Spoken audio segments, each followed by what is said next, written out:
Assalamualaikum warahmatullahi wabarakatuh. Salam sejahtera. Jumpa lagi di tutorial perkuliahan MA 3161 Pengantar Teori Suku Bunga dengan saya Ade Chandra Bayu. Saat ini Anda menyaksikan obligasi bagian kedua. Video ini merupakan lanjutan dari video tutorial untuk materi obligasi. Pada video ini, saya akan menyajikan pembahasan soal-soal mengenai obligasi yang bersifat callable dan putable. Soal pertama, suatu obligasi jangka waktu 20 tahun dengan nilai par $100 dan kupon 5% payable semi-annually dibeli untuk menghasilkan yield rate 7% convertible quarterly. Jika obligasi tersebut adalah putable setiap saat mulai 8 tahun dari tanggal diterbitkan, berapa harga obligasi tersebut? Diketahui N40, nilai par sama dengan nilai redeem sama dengan $100, kemudian kupon sebesar 2,5% untuk setiap periodenya, lalu yield rate convertible quarterly sebesar 7%. Ditanya harga obligasi. Dalam soal ini, pembayaran kupon dan yield berbeda frekuensi. Maka untuk mempermudah, disamakan terlebih dahulu frekuensi keduanya. Kita gunakan hubungan seperti ini. 1 ditambah yield rate convertible quarterly dibagi 4 pekan 4 sama dengan 1 ditambah yield rate convertible semi-annually bagi 2 pangkat 2. Dari persamaan ini diperoleh yield rate setiap 6 bulannya adalah sebesar 0,0353065. Jadi nilai I sama dengan 3,53%. Nah, karena nilai par sama dengan nilai redeem dan R kurang dari I untuk setiap periodenya, maka obligasi ini dijual dengan harga diskon. Obligasi putable yang diskon lebih menguntungkan jika put date seawal mungkin, yaitu pada akhir tahun ke-8 atau N sama dengan 16. Maka harga obligasinya adalah P sama dengan C ditambah C dikali R dikurang I dikali A 16 kotak yang dihitung dengan suku bunga I, dan diperoleh harga obligasinya adalah $87,564.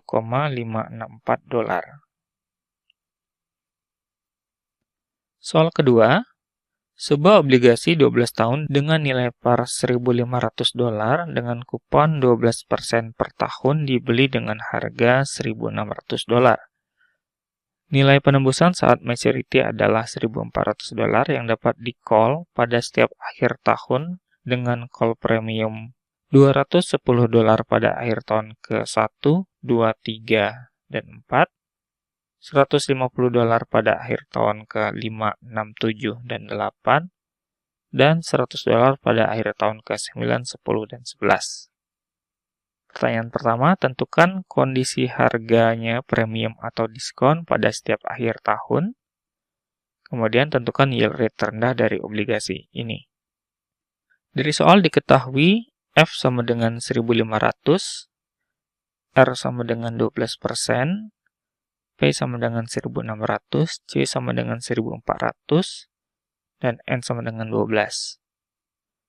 Yang ditanya, bagaimana kondisi harga setiap tahun, apakah premium atau diskon? Dan yang kedua, yield rate terendah. Nah, untuk menentukan kondisi harga, apakah premium atau diskon, kita perhatikan untuk setiap kelompok nilai N. Untuk nilai N 1 sampai 4, nilai penembusannya adalah C ditambah 210 sama dengan 1.610, sehingga nilai G untuk setiap N adalah FR dibagi CN sama dengan 180 dibagi 1610 sama dengan 11,18%. Nah, dengan menggunakan persamaan P sama dengan FR dikali AN kotak ditambah CN dikali V pangkat N, kita dapat menentukan IN yang merupakan yield rate setiap akhir tahun ke N. Dengan bantuan kalkulator finansial ataupun software Excel, dapat diperoleh untuk N sama dengan 1, nilai I1 adalah 11,875%. Untuk N sama dengan 1, nilai G kurang dari nilai I. Jadi harga obligasinya merupakan harga diskon. Nah, berdasarkan lema, jika obligasi dijual dengan harga diskon, maka nilai I akan menurun. Hal tersebut dapat kita tunjukkan dalam perhitungan selanjutnya. Untuk N sama dengan 2, nilai I2-nya adalah 11,545%, kemudian nilai I3-nya adalah 11,436%, dan I4 11,382%. Nah, untuk akhir tahun pertama sampai akhir tahun keempat, jika dilakukan call oleh penerbit obligasi, maka harga obligasinya adalah harga diskon. Kemudian untuk kelompok N dari 5 sampai 8, maka nilai penembusannya menjadi C ditambah 150 sama dengan 1550. Sehingga nilai G untuk setiap N adalah F dikali R dibagi CN sama dengan 11,613%. Menggunakan persamaan ini, dapat ditentukan IN untuk setiap N. Nah, untuk N sama dengan 5 diperoleh I5 sama dengan 10,746%. Nah, untuk N sama dengan 5 ini, nilai G5 lebih besar dari I5, jadi obligasi dijual dengan harga premium. Berdasarkan lema, jika obligasi dijual dengan harga premium, maka yield rate setiap tahunnya meningkat. Untuk N sama dengan 6, I6 adalah 10,854%, I7-nya adalah 10,930%, I8 10,986%. Apabila penerbit obligasi melakukan call pada akhir tahun ke-5 sampai ke-8, maka harga obligasi adalah harga yang premium. Berikutnya, untuk N dari 9 sampai 11, nilai CN adalah 1500, sehingga nilai GN-nya 12%.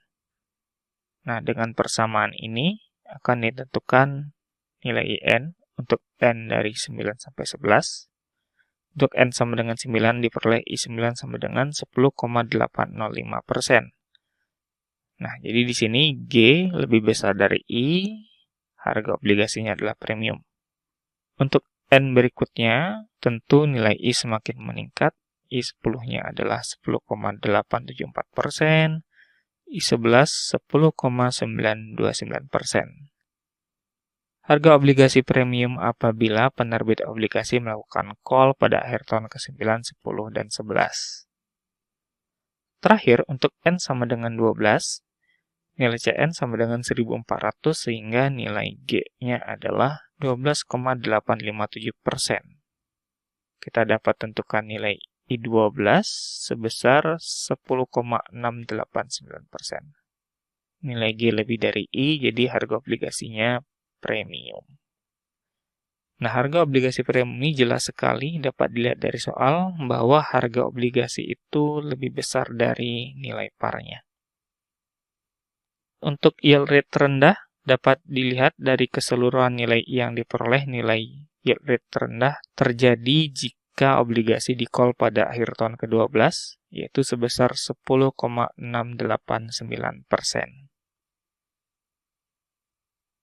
Berikutnya soal nomor 3. Selena berencana membeli rumah pada akhir tahun 2025 dengan harga sekarangnya adalah 500 juta rupiah.